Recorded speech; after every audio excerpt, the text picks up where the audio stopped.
The screeching wail of the alien hatchling sent shivers down Thomas Wade's spine as it reared up on its hind limbs, displaying a row of translucent teeth that seemed too large for its small body.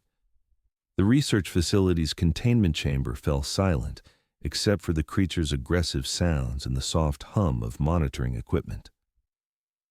"This one's particularly feisty," Dr. Elaine Ramirez whispered, keeping her distance from the reinforced glass.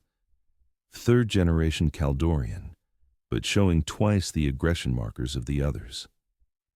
Thomas stepped closer to the observation panel, studying the reptilian alien with keen interest.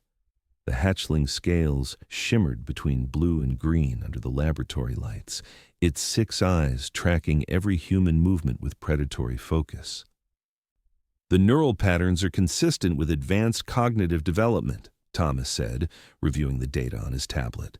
"Way beyond what we'd expect at 3 weeks post-emergence." As the xenobiological behavioral specialist assigned to the Kaldorian Adaptation Project, Thomas had spent the last 4 years working with the first alien species to establish peaceful contact with Earth. The diplomatic agreement had been straightforward. Earth would help the Kaldorians understand why their young were becoming increasingly aggressive and difficult to train, and in exchange, humanity would receive access to their interstellar drive technology. The hatchling slammed its body against the glass, making everyone in the room jump back. Its roar was deafening despite the soundproofing. "That's enough observation for today," Dr. Ramirez said, moving toward the exit. "We'll resume tomorrow when it's calmer." Thomas didn't follow. Instead, he placed his hand on the biometric lock. "What are you doing?" Dr. Ramirez asked, alarm evident in her voice. "Testing a theory," Thomas replied, entering his security override code. "Their neural structure has similarities to Earth canids. I've been developing a hypothesis that their aggression might respond to certain human vocalizations." "You can't go in there. It's not protocoled for direct contact yet." But Thomas had already opened the door and stepped inside, the barrier sealing behind him. The hatchling immediately focused all 6 eyes on him, its body lowering into what Thomas recognized as a pre-attack stance. The scales along its spine raised, glowing with bioluminescent threat displays. Thomas stood perfectly still as the alien hatchling roared at him, its high-pitched screech echoing painfully off the chamber walls. The creature was faster than he anticipated, lunging forward in a blur of blue-green scales. "Sit!" Thomas commanded firmly, making direct eye contact with the center pair of eyes. To everyone's shock, Thomas included the hatchling, froze mid-lunge, then slowly lowered its body into a seated position, all 6 eyes blinking in sequence. Through the glass, Dr. Ramirez's mouth hung open in astonishment. The other researchers crowded around the observation window, frantically taking notes and recording the interaction. "Well," Thomas said softly to the now calm alien, "that's certainly interesting." The discovery that a simple human command could override aggressive instincts in Kaldorian hatchlings sent shockwaves through both human and alien scientific communities. Within days, Thomas found himself heading a new division dedicated to exploring this unexpected communication pathway. The vocalization itself isn't what matters, Thomas explained to the joint human Kaldorian research team assembled in the briefing room. It's the frequency combined with direct eye contact and confident posture. Our preliminary tests show that specific tonal ranges trigger a dormant neural pathway in hatchling brains. Ambassador Vex, the senior Kaldorian diplomat, blinked his central eyes in what Thomas had come to recognize as thoughtful consideration. The adult Kaldorian stood nearly 7 feet tall, with scales that had deepened to indigo with age. "This explains much about our history," Vex said, his voice translator converting the clicks and whistles of his native language. "Our ancient texts speak of a time when our young were guided by voice alone. We believed it merely legend." Thomas nodded. Evolution sometimes preserves pathways we no longer actively use. Something in your species' development maintained this response mechanism. What I don't understand, Dr. Ramirez interjected, is why human vocalizations trigger this response but adult Kaldorian commands don't. Frequency range, Thomas explained, bringing up a sonic visualization on the main display. Human speech occupies a tonal range that adult Kaldorians can't naturally produce. Over generations, as your vocal structures evolved, you lost the ability to make these specific sounds. Ambassador Vex's inner eyelids flickered rapidly, a sign of excitement. This discovery could resolve the crisis facing our creches. For the past century, our hatchlings have grown increasingly unmanageable, requiring physical restraints during early development phases. Thomas spent the next 3 months developing a training program. Each morning, he worked directly with the original hatchling, now named Trill by the research team. The creature had doubled in size but maintained an extraordinary responsiveness to Thomas's commands. "Stay," Thomas instructed as he placed a small object across the room. Trill remained perfectly still, all 6 eyes focused on Thomas with what seemed like eager anticipation. "Good. Now come." Trill moved smoothly across the floor, its gait becoming more coordinated with each passing day. When it reached Thomas, it lowered its head in what had become a ritual gesture of completion. "Remarkable progress," noted Dr. James Chen, the neurological specialist who'd joined the team.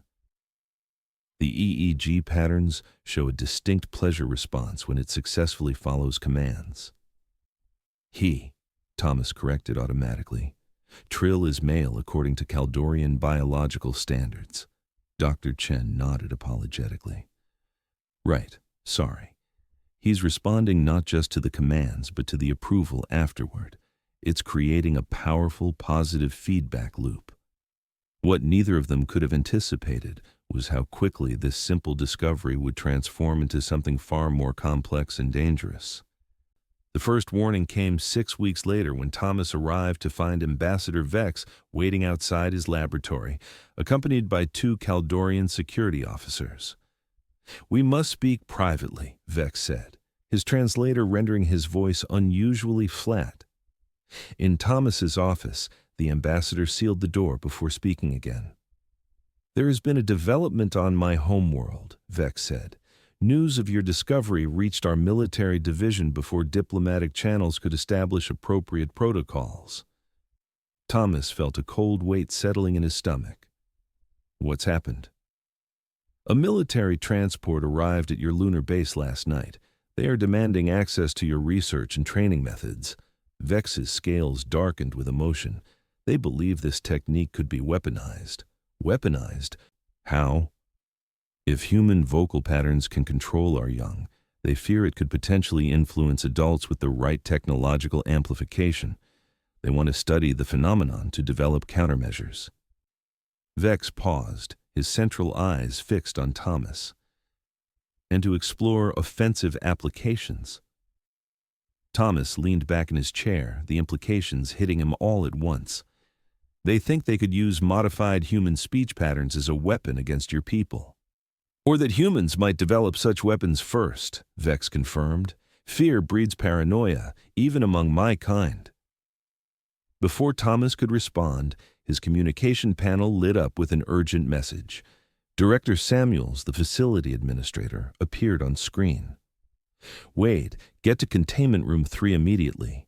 We have a situation with the new Kaldorian arrivals." The feed cut off before Thomas could ask for details. "What new arrivals?" Thomas asked Vex. The ambassador's scales paled. "The military transport brought 20 adult Kaldorians and 15 hatchlings for joint research. They were not supposed to be moved to your facility without diplomatic clearance." Thomas rushed to Containment Room 3, Vex following close behind. They found chaos upon arrival alarms blaring and security personnel surrounding the sealed door. Director Samuels looked relieved to see Thomas. "Thank God you're here." The military escort brought in several new hatchlings, but they're completely out of control. 2 researchers are trapped inside and the containment field is failing. Through the observation window, Thomas could see the problem. Unlike the carefully selected specimens they had been working with, these hatchlings were older, almost adolescents, and in a frenzy of aggression. They were hurling themselves against the walls and snapping at the terrified researchers who had taken refuge on top of equipment cabinets. "Those aren't research specimens," Vex said, his voice tense. "They're military-bred aggression units. They've been genetically modified for combat training." "You've been genetically modifying your young for military purposes?" Samuels demanded. "Not my department," Vex replied sharply. "This is exactly the kind of escalation I've been working to prevent." Thomas didn't wait for the argument to continue. He entered his override code and prepared to enter the chamber. "Wade, don't be stupid." Samuels grabbed his arm. "Those things will tear you apart. If the neural pathways are the same, they'll respond to commands," Thomas insisted. "We can't just leave our people in there." Before anyone could stop him, Thomas entered the containment room. The hatchlings immediately sensed the new presence and turned their attention toward him. They were larger than Trill, with darker coloration and more pronounced spine ridges. Their roars were deeper, more threatening. Thomas stood tall, projecting confidence he didn't entirely feel. As the largest hatchling charged, Thomas made direct eye contact and commanded, "Stop!" The hatchling skidded to a halt, its claws leaving marks on the floor. The others froze in place, all eyes fixed on Thomas. "Sit," Thomas ordered, maintaining eye contact with each creature in turn. Remarkably, they all complied, lowering their bodies to the floor. "Stay," he continued, walking slowly toward the researchers. "It's okay. Move carefully toward the door." The researchers didn't need to be told twice. They climbed down and edged along the wall toward the exit. Just as Thomas thought the situation was under control, the door burst open again. 3 adult Kaldorians in military markings entered, carrying what looked like restraint devices. "Human interference is not authorized," the lead Kaldorian stated through a translator. The interruption broke the hatchling's focus. One leapt up with a roar, launching itself not at Thomas, but at the Kaldorian soldiers. The others followed suit, seemingly enraged by the presence of the adults. "Down!" Thomas shouted, but the chaos had already erupted. The hatchlings ignored him, attacking the adult Kaldorians with surprising coordination. One of the military Kaldorians drew a weapon, a mistake that cost him dearly, as 2 hatchlings pounced on his arm. The weapon discharged, hitting the ceiling and sending sparks showering down. Thomas dove for cover as the room devolved into a battlefield. The adult Kaldorians were fighting to subdue the hatchlings, but they were outnumbered and unprepared for the ferocity of the attack. "Wade!" Dr. Ramirez called from the doorway. "Get out now!" Thomas started crawling toward the exit when he felt a weight land on his back. Sharp claws dug into his shoulder as one of the smaller hatchlings pinned him to the floor. He could feel its hot breath on his neck as it prepared to bite. "Off!" came a familiar voice, not human, but Kaldorian. To Thomas's shock, the hatchling released him immediately. He rolled over to see Trill standing in the doorway, now nearly 4 feet tall. The young Kaldorian had somehow escaped his own containment and come to Thomas's aid. More surprising was what happened next. Trill emitted a series of sounds that approximated human speech patterns, and the rampaging hatchlings responded, backing away from the adults and moving to form a semicircle around Trill. Ambassador Vex helped Thomas to his feet. "Fascinating. Your training subject has learned to mimic human command tones." The military Kaldorians were less impressed, advancing with weapons drawn. "The specimens will return to military custody immediately." "No," Thomas said, stepping between them and the hatchlings. "These aren't weapons. They're intelligent beings. Your genetic modifications haven't eliminated their capacity for learning and choice." The standoff might have ended badly if Director Samuels hadn't arrived with a full security team. This facility is under Earth jurisdiction, and I'm placing these specimens under scientific protection pending diplomatic review. The following days were tense as Earth and Kaldorian diplomats negotiated the status of the hatchlings. Thomas focused on treating his injured shoulder and continuing his work with Trill, whose unexpected intervention had revealed something profound about Kaldorian development.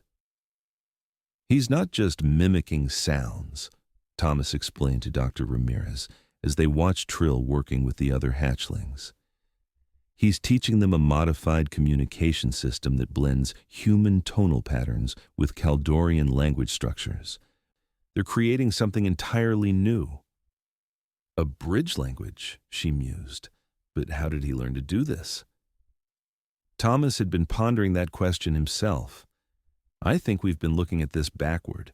We assume the command response was some kind of instinctual submission. But what if it's actually an ancient learning pathway? What if Kaldorian young are biologically primed to learn from specific vocal patterns that their species evolved away from?"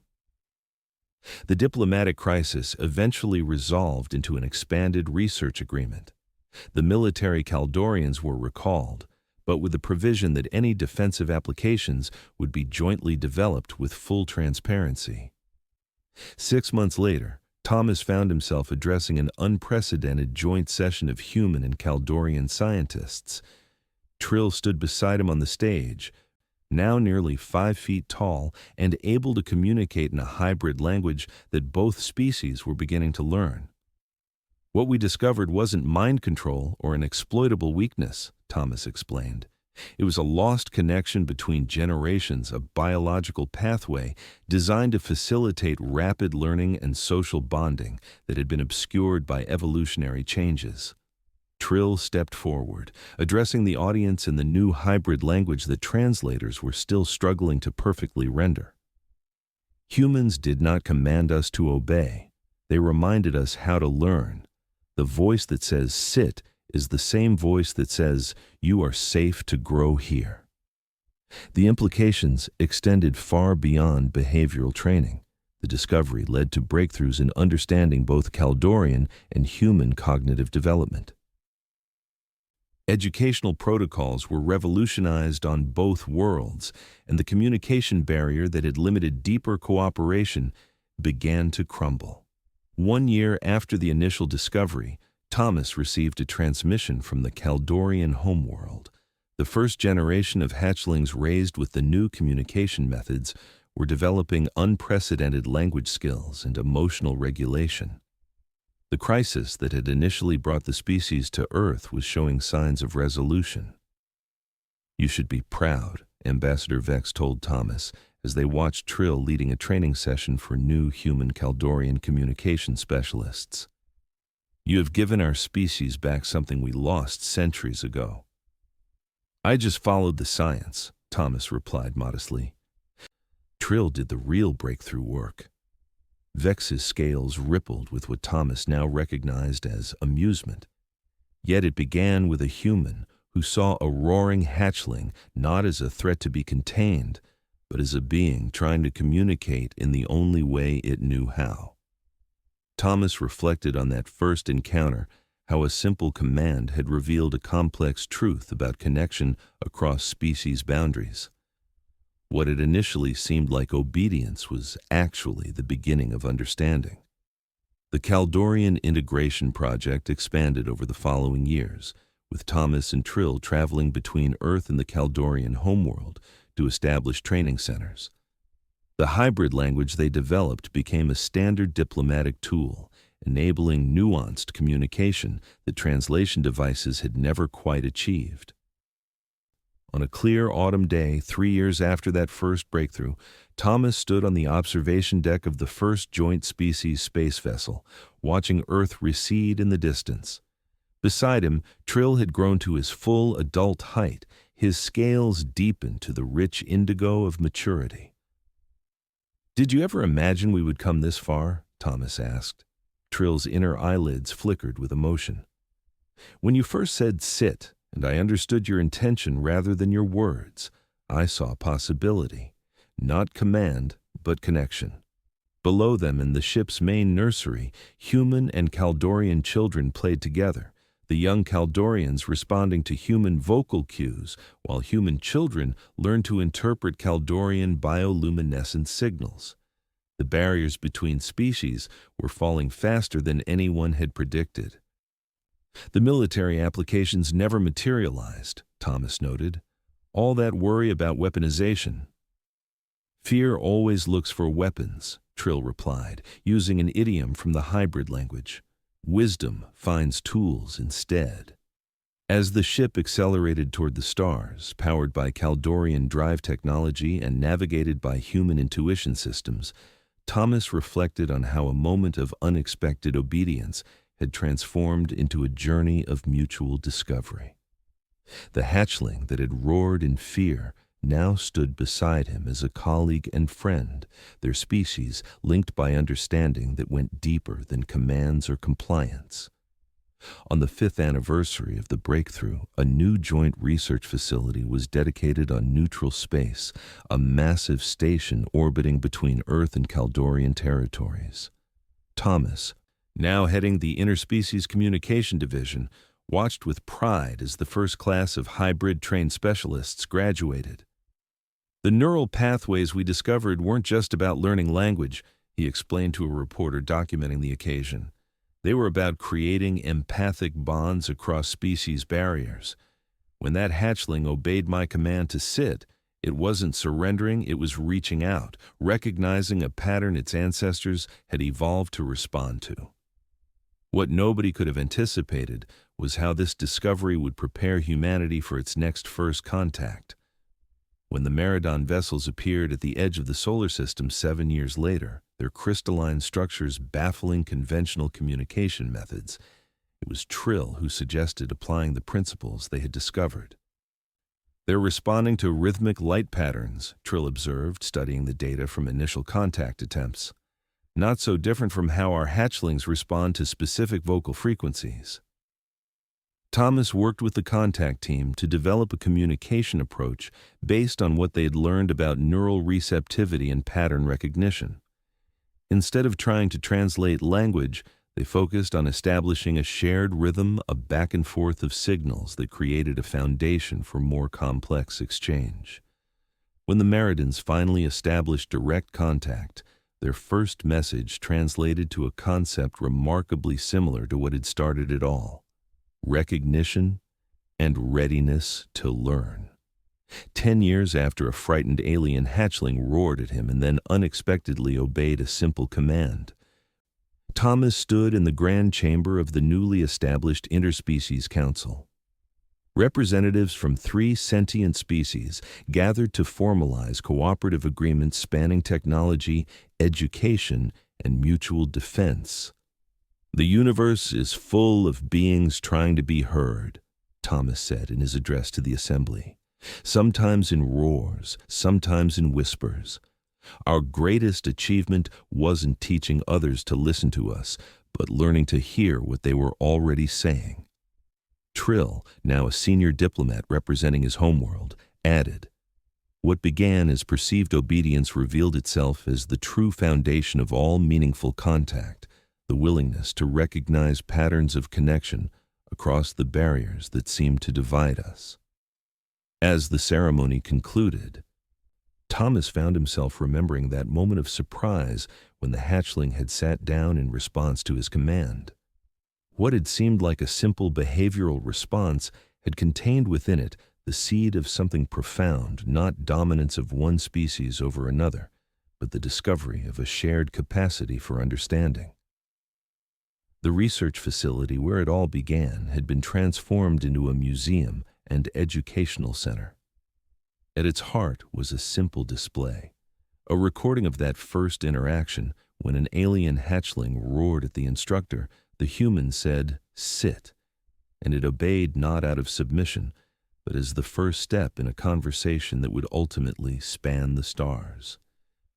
In the years that followed, Thomas often returned to that recording, marveling at how something so simple had contained such complexity. The hatchling hadn't just been responding to a command. It had been recognizing a pattern its species had evolved to learn from, a pattern that humans still naturally produced. It's like we were evolutionarily designed to communicate with each other, but lost the connection somewhere along the way, he explained to his students at the Interspecies Academy. When we rediscovered it, we didn't just gain control over frightened hatchlings, we recovered a lost pathway between intelligent minds. The implications extended far beyond Kaldorians and humans. As humanity encountered more species among the stars, they discovered that certain communication principles were nearly universal, not the specific sounds or signals, but the neural patterns that processed them. What worked with Kaldorian hatchlings provided insights that helped establish contact with 6 more sentient species over the next 2 decades. On the 20th anniversary of first contact, Thomas, now showing the gray hair and lined face of middle age, sat with Trill in the garden of the Earth Embassy on the Kaldorian homeworld. Around them, human and Kaldorian children played together, communicating effortlessly in the hybrid language that had once been a scientific breakthrough, but was now taught in schools across both worlds. "Do you ever think about how differently things might have gone?" Thomas asked. "If I hadn't entered that containment chamber, or if you hadn't responded to the command?" Trill's scales shimmered in the gentle light of his world's red sun. "I've reviewed the recording many times. What strikes me is not that I obeyed, but that you spoke at all. Most beings, confronted with a roaring predator, respond with fear or aggression. You chose communication." "I was terrified," Thomas admitted with a laugh. "I just didn't show it." "Precisely. And I recognize that not submission to authority, but the offering of calm direction amid chaos. My species evolved to learn from such guidance." Trill gestured toward the playing children. "Now we learn from each other." The interspecies educational exchange had become the most successful program to emerge from the initial discovery. Young humans lived with Kaldorian families, while Kaldorian hatchlings spent their formative years in human schools. What began as a scientific curiosity had transformed into a cultural bridge. "The military never did find a way to weaponize the connection," Thomas noted, "not for lack of trying in those early days." "Because it's not about control," Trill replied. "The response pattern requires trust to function. Force disrupts it entirely." This principle had proven invaluable when tensions arose with the Meridans over resource rights in a contested star system. Rather than escalating to conflict, negotiators from Earth and Kaldor applied the communication principles they'd developed, finding rhythms of exchange that allowed for genuine understanding. Thomas's work eventually took him beyond direct research into policy development. The interstellar communication protocols he helped establish became the foundation for humanity's expanding role in the galactic community. At their core was the principle revealed by that first interaction: the communication across species barriers required not just translation of words, but recognition of the neural and emotional patterns that gave those words meaning. 30 years after the breakthrough, Thomas attended the launch of the first fully integrated exploratory vessel, a ship crewed equally by humans, Kaldorians, and representatives from 3 other allied species. As the ship's namesake and honorary launch director, he gave the command that initiated its journey to unexplored regions. "The Concordance will carry our shared knowledge to new worlds," he said in his address, using the hybrid language that had become standard for interspecies diplomatic functions. Not to command or control, but to connect and learn.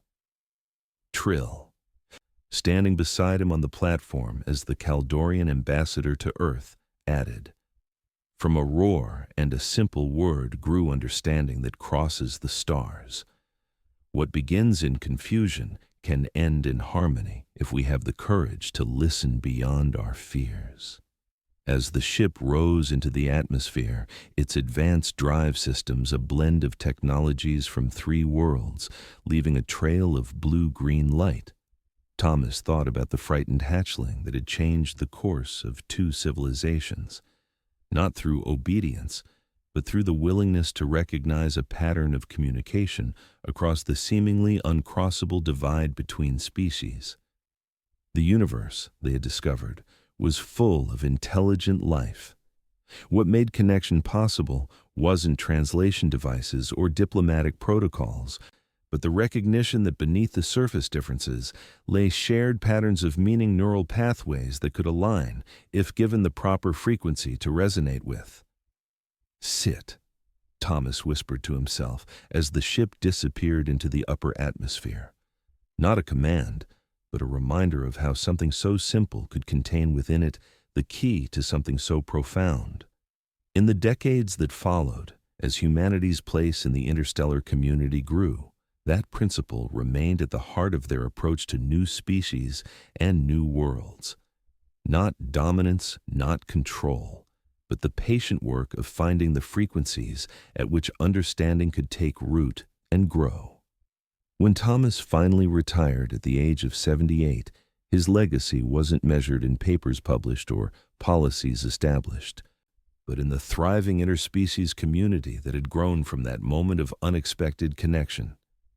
The roaring hatchling that had become a bridge between worlds, the command that wasn't really a command at all, but the beginning of a conversation that would eventually span the stars. In the grand archives of the Interspecies Council, that first recording remained. An alien hatchling roaring at the instructor, the human saying, "Sit," and the hatchling obeying the moment when 2 species began to truly hear each other, setting in motion changes neither could have imagined, but both had somehow been waiting for.